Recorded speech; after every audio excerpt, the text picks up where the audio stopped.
Welcome to Unfold You, your favorite digital learning platform where you can discover your hidden potential. I'm Dr. Satwinder, your biology mentor, and we'll be taking up some common diseases from the chapter Why Do We Fall Ill? So in this, we have some diseases which are caused by certain protozoans. One of the very important और जो बहुत common भी है, that disease is malaria. तो यहाँ पे आप देख सकते हो, this is the mosquito which acts as a carrier or a vector for what? For the causative organism. Causative organism एक प्रोटोजोन है. जब आपसे पूछा जाए मलेरिया कैसे होता है तो आपने कभी मच्छर से होता है ये नहीं बोलना है, because mosquito is only acting as a vector for Plasmodium vivax. जो Plasmodium vivax है, that is a protozoan, right? So it is caused by the protozoan Plasmodium vivax and the vector is female Anopheles mosquito. I told you ना, females they don't have peace. तो इन्होंने क्या करना है, इन्होंने कुछ ना उद्यम मचाते रहना है. इन्होंने वहां से कैरियर उठाया प्लाज्मोडियम वाइवेक्स और मैन के अंदर जैसे ही बाइट किया उसके ब्लड के अंदर इसको ट्रांसफर कर देना है, right? So it spreads by the bite of specifically female Anopheles mosquito. Otherwise जो मेल एनोफ्लीज मस्कीटो है वो कहाँ पे, वो क्या करता है? तो मेल एनोफ्लीज मस्कीटो जो है उसने जनरली वो प्लांट जूसेस और प्लांट प्रोडक्ट्स पे फीड करता है, लेकिन जो फीमेल एनोफ्लीज मस्कीटो है वो फीड करती है ह्यूमन ब्लड पे, राइट? सो खून पीने वाली ये जो है आपकी मलेरिया की जो मस्कीटो है, Anopheles mosquito, right? So main symptoms इसमें सबसे पहले हेडेक, आपका सर दुखेगा, आपको नोजिया फीलिंग आएगी, that you want to throw up, ठीक है? वॉमिट टाइप फीलिंग जब आती है ना, जब वॉमिट आती है ना तो उससे पहले एक वॉमिटिंग वाली फीलिंग आती है, that is called as nausea. Then there is muscular pain and high fever. तो हाई फीवर में क्या हो जाएगा? हाई फीवर में इंटरमिटेंटली फीवर आ रहा है, एकदम बहुत ज़्यादा high and then it goes down, और उसके साथ ही जब बहुत ज़्यादा हाई होता है तो क्या हो जाएगा? बीच में से चिल्स और फीवर भी होएगा. चिल्स में मतलब कंपन होएगी, ठंड लगेगी, आप 2 रजाइयाँ हैं जो वो लेके लेट जाओगे, राइट? सो उस टाइप का फीवर होता है. जो स्टेजेस है फीवर की, सबसे पहले attack duration that is 6 to 10 hours के बीच में होता है. Then second is it has got 3 stages. One is the cold stage because intermittent fever है, उस टाइम पे बॉडी बिल्कुल ठंडी है because sweating हुई है बहुत ज़्यादा. तो आपको पता है evaporative cooling जब होती है स्वेटिंग के बाद तो उससे बॉडी क्या हो जाएगी? ठंडी हो जाएगी. And then is the hot stage. इसके बाद धीरे धीरे फीवर चढ़ना शुरू हो जाएगा and then it increases. And third is the sweating stage. जैसे ही फीवर इंक्रीज हुआ एकदम से चिल्स आएंगे, आप 2 रजाइयाँ लेके लेट जाओगे and then there will be sweating. So these are the 3 stages of this, right? So diagnosis of this can be done by blood test, क्योंकि जो Plasmodium vivax है ये अब ब्लड के अंदर इंट्रोड्यूस किया गया है by the female Anopheles mosquito. So we have to detect this pathogen in the blood. तो जब भी डॉक्टर के पास जाओगे आपको ब्लड टेस्ट से पता चलेगा कि ये मलेरिया है या किसी और तरह का फीवर है, right? Then we have diseases caused by viruses. Now in this we have influenza which is commonly also called as flu. तो short term इसकी क्या है? It is called as flu. तो flu like symptoms जो हैं क्या होते हैं? मिक्सोवायरस इन्फ्लुएंजा से ये cause होता है, which is the causative organism, and droplet infection, that is it is a airborne disease and it is spread from infected person to healthy person by sneezing and coughing. And what does it do? कहाँ पे attack करेगा? Naturally coughing या sneezes से या airborne से जा रहा है, एयर ने नोज के थ्रू एंटर करना है, नोज के अंदर की जो एपिथेलियम है, दैट मीन्स जो लाइनिंग म्यूकोजा है, उसको इसने क्या करना है? अटैक करना है. तो epithelial cells in the mucous membrane of nose, throat and the upper respiratory tract. तो अपर रेस्पिरेटरी ट्रैक्ट के अंदर ये उसको इन्फेक्शन कॉज करेगा, उसकी इन्फ्लेमेशन कॉज करेगा, और जो भी साइंस एंड सिम्टम्स आएंगे उसमें कॉमन सिम्टम्स है fever, there will be headache and there will be muscular pains, coughing, inflammation of the respiratory mucosa and general जो वीकनेस है वो फील होगी ऐसे पेशेंट को जिसके अंदर इस पर्टिकुलर पैथोजन ने अटैक किया है, right? Then we have diseases caused by certain viruses. There's another one that is the hydrophobia, जिसको हम commonly rabies बोलते हैं. Why rabies is called as hydrophobia? The word hydro means water and phobia means पानी से डर लगने लगना, ठीक है। तो ऐसे पेशेंट्स है ना जिनको किसी रेबिड डॉग ने, ऐसा डॉग जिसके अंदर ये वायरसेस हैं, तो उसने काट लिया है, तो क्या होगा, उसको पानी से डर लगने लग जाएगा। So this is the characteristic feature of this disease, that is rabies, caused by rabies or Lyssa virus, which is present in the saliva of the infected animals, or not only dogs. Dogs तो आपने देखा है stray dogs कितने सारे हैं, है ना। Some of you might be dog lovers also, though I am not, लेकिन आपने देखा है stray dogs को म्यूनिसिपल कॉर्पोरेशन वाले पकड़ के ले जाते हैं अगर वो काटते हैं। और कई डॉगीज तो ऐसे है ना, वो तो बस इस ताक में बैठे रहते हैं कि आप जैसे कोई बच्चे आए और वो उनके ऊपर अटैक कर दें। तो अगर वो रेबिड डॉग है तो उसके अंदर लाइसा वायरस होगा। अगर वायरस है तो जैसे ही वो आपको काटेगा, आपके नेचुरली ब्लड वेसल्स के अंदर वो वायरस जो है इंट्रोड्यूस हो जाता है, and it is a deadly disease. तो इसका इंजेक्शन जो है वो लेना पड़ता है, सीरम आता है एक, वो लेना ही पड़ेगा, because otherwise the person may die within 2 to 3 months, right. So ये जो डॉग्स है ना, डॉग्स तो बेचारे वैसे ऐसे ही बदनाम है, बट ये डॉग्स के अलावा मंकीज में, कैट्स में, रैबिट्स में, और इन सब में भी यही वायरस है। Same virus is there in that also. The virus enters into the human body through this bite, okay, and then symptoms will appear as late as 3 months। तो पहले तो पता ही नहीं चलेगा इफ वी आर केयरलेस। अगर किसी भी rapid dog ने बाइट किया है and we do not take that injection which is specifically meant to prevent rabies, तो हो सकता है 1 महीने तक कोई सिम्टम ना आए, 2nd month में भी कोई सिम्टम नहीं आया, so it can be as late as 3 months की सिम्टम्स अपीयर होने के लिए जो टाइम चाहिए। It will be severe headache, restlessness, there will be excessive salivation, जैसे डॉग्स पैंटिंग करते हैं अपनी टंग बाहर निकाल के, गर्मी में देखा है, तो उसी तरह से excessive salivation, that means saliva बहुत ज़्यादा प्रोड्यूस होता है और माउथ से ड्रूलिंग होती है उस सलाइवा की, इतनी ज़्यादा सलाइवेशन है जो वो होनी शुरू हो जाएगी। There is high fever and there is painful contraction of the muscles of throat as well as chest. तो ये थ्रोट और जो चेस्ट मसल्स हैं उनकी कंट्रैक्शन, उसमें पेन इतनी ज़्यादा होगी दैट पानी भी नहीं पी सकता वो पर्सन, फूड इज सेकेंडरी, पानी पीना भी मुश्किल हो जाएगा। दैट इज वाई जो करेक्टरिस्टिक फीचर है hydrophobia, right. So painful contraction of the muscles, and then we have certain more diseases जिसके अंदर ट्राइपैनोसोमा है, काला आजार है। See if you see kala azar, it is caused by a parasite which is called as Leishmania, and it typically lives in the infected sand flies. So that means जो sand flies हैं, they are acting as vector for transferring this Leishmania parasite in a healthy person, and the disease is called as Kala Azar, also called as the sleeping sickness. And then we have African trypanosomiasis. This is the African trypanosoma which transmits this disease, and with the bite of this fly which is called as CC fly. This is how the CC fly looks like. ये vector और carrier की तरह act करती है to transfer this disease. A very important thing now, AIDS, about which the entire country should be aware, I feel. Now in this case the cause of the disease, first of all it is caused by HIV. So how HIV is different from AIDS? AIDS is acquired immunodeficiency syndrome. Okay, so name of the disease is AIDS,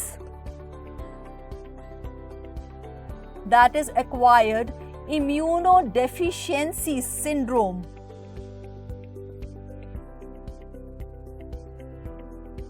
Now let's split the word. जब मैं acquired बोल रही हूँ तो बाहर से कहीं आया है, immunodeficiency बोल रही हूँ तो इम्यून सिस्टम में कुछ डेफिशिएंसी हो रही है जिसकी वजह से डिजीज हो रही है। एंड सिंड्रोम जहां पे भी वर्ड आ गया, that means it is group of symptoms. एक सिम्टम नहीं, बहुत सारे इकट्ठे सिम्टम्स जब इकट्ठे होते हैं। So HIV is the name of that virus which causes AIDS. तो कॉजेटिव ऑर्गेनिज्म जो एड्स का है, what is it? HIV.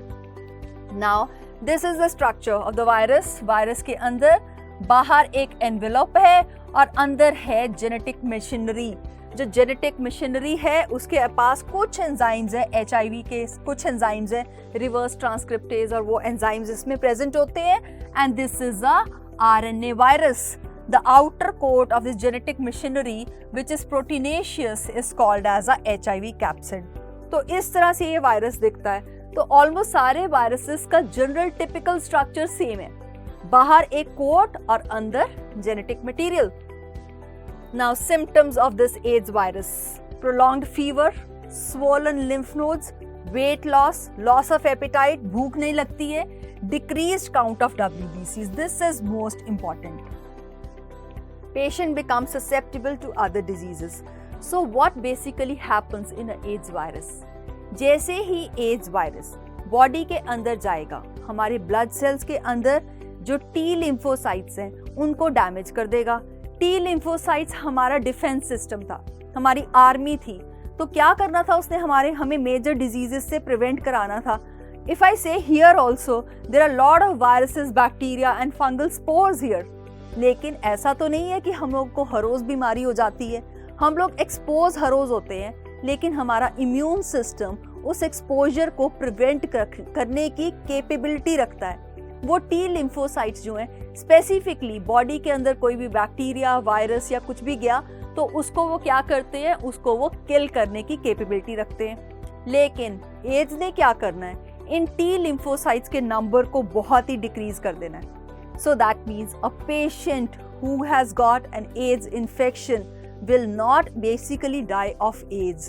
He will die of other opportunistic infections. Opportunistic infection से मेरा मतलब है ऐसे infections जिनको मौका मिल गया अब because immunity कम है, तो उस पर्टिकुलर पर्सन को के बॉडी को इन्वेड करने का उसको मौका मिल गया, जैसे TB, fungal infections and so many other, even cancer can happen in such patients. So difference between AIDS and HIV you should know. ये जो है ये disease का नाम है, ठीक है। So this is a medical condition, whereas HIV जो है वो virus का नाम है। So HIV is the causative organism for the disease that is AIDS. Now see, in HIV infection we have different modes of spread. Spread कैसे करता है? Spread करेगा through contact, basically through sexual contact with the infected partner, and then it can be through the blood transfusion,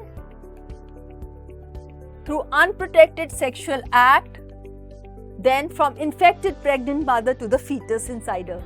During pregnancy, the first test which is done, very important, जो test है ना करते, HIV का test सबसे पहले करते हैं। तो HIV का टेस्ट करने से क्या पता चल जाएगा कि मदर को HIV इन्फेक्शन तो नहीं है, because she can easily transfer the HIV virus to the growing baby. Okay, तो उसको टाइमली प्रोटेक्शन देने के लिए ये टेस्ट होना बहुत जरूरी है। So these are the 3 major things जिससे हम इसको जो मोड्स ऑफ स्प्रेड है, these are the 3 major modes of spread. That means through any blood transfusion और any blood products. It can be through unprotected sexual intercourse, and it can be from the pregnant mother to the fetus, right? Along with this, अगर मैं blood transfusions की बात कर रही हूँ तो infected syringes, needles, razors, जो भी piercing instruments हैं. How many of you are fond of tattoo making, है ना? बहुत सारे बच्चों को बहुत शौक होता है tattoo बनवा लो, ear piercing करा लो बार बार। तो वो जो इंस्ट्रूमेंट है जिससे वो करते हैं, that should be sterilised and you should get it done from a good place, जहाँ पे आपको स्टरलाइजेशन का भी पता होना चाहिए। नोज या ईयर पियर्सिंग के टाइम के ऊपर जो गन या जो वायर या कुछ भी वो यूज कर रहे हैं, that instrument should be sterilized. So 3 types of major and other infection, जो मोड ऑफ स्प्रेड है वो और तरह भी हो सकती हैं। अनप्रोटेक्टेड सेक्सुअल इंटरकोर्स, एंड जब मदर से बेबी को जा रहा है, this is called as vertical transmission. Whereas जो ड्रग एब्यूजर्स हैं वो इन्फेक्टेड नीडल से, एक ही नीडल से सब ड्रग एब्यूजर्स इकट्ठे ही जब ड्रग ले लेते हैं, तो अगर उन ग्रुप में से even if 1 person is infected, that infection can spread to the entire group. Now certain preventive measures, use of disposable needles and syringes. This is very important because government is also taking up lot of steps for this. तो कई बारी single use needles आती हैं। Single use needles में एक needle से किसी को इंजेक्ट किया तो वो यूजलेस हो जाती है, उसके बाद वो दोबारा पियर्स नहीं कर सकती स्किन पे. Plus disposable needles are in use, and then fresh razors and blades should be used at the barber shop. There should be testing of blood before transfusion, so blood screening बहुत important है. There should be safe and protected sexual act, and one should avoid multiple sexual partners. Then education of the masses through AIDS awareness program, very important. Only if we know about it, that we are aware about it, only then we will be able to prevent it also, right? So the risk of not knowing is more important, right? So you can only stop AIDS only if you know about it, if you are aware of how it is caused and what are the after effects of it. So this is the sign of the NACO. So NACO stands for National AIDS Control Organization, along with various other non-governmental organization. इसने क्या काम उठाया है कि India के अंदर awareness spread करनी है एड्स के लिए, ताकि हम इस डिजीज को प्रिवेंट कर सकें, right? So how do we stop AIDS? Detection is very important. Detection at early stages can still, we can cure the symptoms at early stages. In this case, AIDS is detected by following step. Number 1 step जो है एक western blood test आता है, उससे detect कर सकते हैं. And another test, diagnostic test क्या है? ELISA. ELISA, the full name is enzyme linked immunosorbent assay, right? So in this case they say, why is AIDS considered to be a syndrome and not a disease? Why is it so? Because AIDS के अंदर जो virus affect करता है immune body system के जो immune system है उसको, और उसकी फंक्शनिंग को वो क्या कर देगा? डिसरप्ट करने से इम्यून सिस्टम के डिग्रेडेशन से क्या हो जाएगा? ऐसे सारे अपॉर्चुनिस्टिक इन्फेक्शंस हैं जो वो बॉडी में इन्वेड कर जाएंगे सारे कॉजेटिव ऑर्गेनिजम्स, जिसकी वजह से ग्रुप ऑफ सिम्टम्स आएंगे. कोई एक सिम्टम्स नहीं है, ठीक है? तो डिफरेंट, सपोज टीबी की बात कर रहे हैं, अगर टीबी वाला बैक्टीरिया अंदर चला गया तो उसको कफ भी हो जाएगा, उसको स्पूटम फॉर्मेशन भी हो जाएगी. प्लस अगर इंटेस्टिनल में भी बैक्टीरिया चले गए हैं कुछ, तो उसको diarrhoea, weight loss of appetite, वो भी हो जाएगा. तो one group of symptoms for one disease, second group of symptom for second disease, third group of symptoms for some fungal diseases. तो अपॉर्चुनिस्टिक इन्फेक्शंस के इकट्ठे होने की वजह से बहुत सारे सिम्टम्स आते हैं. For this reason AIDS is said to be a syndrome and not a disease. So many of the symptoms are due to lack of body's immune system, क्योंकि इम्यून सिस्टम अब क्या हो गया है? ये वीक हो गया है. For example minor gut infection भी अगर हो जाए तो उससे भी it can cause lot of complications and blood loss from the digestive system. It is because these subsequent infections that people suffering from AIDS. तो ये क्या है? इसकी वजह से people will die because there are so many infections at the same time which is curbing the body. तो उसके immune system को कम होने की वजह से बहुत सारे जो infections हैं, this is the reason why people suffering from AIDS will die.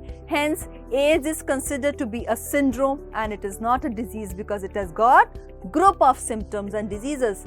So let's revise this. So do you know a disease which is eradicated from the world? We are on the verge of eradicating smallpox. So all thanks to Mr. Amitabh Bachchan, right? So but कोई ऐसी disease जो हम लोग India से, world से in fact हम लोग eradicate कर चुके हैं, the name of the disease is smallpox. तो वैक्सीनेशन की हेल्प से हम लोग स्मॉल पॉक्स को क्या कर चुके हैं? वर्ल्ड से इरेडिकेट कर चुके हैं. This disease is now not there in the world, right? Thanks to Edward Jenner, right? So we have, how can AIDS be prevented? So AIDS की प्रिवेंशन के लिए सबसे इंपॉर्टेंट क्या है? Awareness. You should know how it spreads. अगर आपको ये पता है कि ये स्प्रेड कैसे होती है, आप अवेयर है इसके बारे में, only then you will be able to prevent it. Like disposable syringes की जो नीडल्स हैं वो यूज़ करनी है, and then avoid sex with multiple partners, safe blood transfusions. कहीं पे भी बार्बर शॉप पे या आप ईयर पियर्सिंग, टैटू मेकिंग के लिए जाते हैं तो वहाँ पे you should be very very careful, right? And can AIDS be transmitted by handshake and hugging? Not really. No, not at all. So इस केस में आपने देखा है टीवी में advertisement about a small kid who is बच्चे उसके दूर भगाते हैं कि तुम्हें एड्स है और तुम स्कूल नहीं आओ. ऐसा कुछ नहीं है कि हैंडशेकिंग या हगिंग से या इकट्ठे खाना खाने से भी एड्स हो जाती है। एड्स का जो मोड ऑफ स्प्रेड है, only if we know about it, that we'll be able to know that hugging and kissing in fact will not spread this particular disease. तो वो सिर्फ blood products से spread हो रही है, body fluid से spread हो रही है, not because of hugging and handshaking. So this is all about the few common diseases which we have read, and with this we finish with this chapter. In the further modules we'll be taking up further chapters. Till then, keep learning, keep sharing. Thank you so much.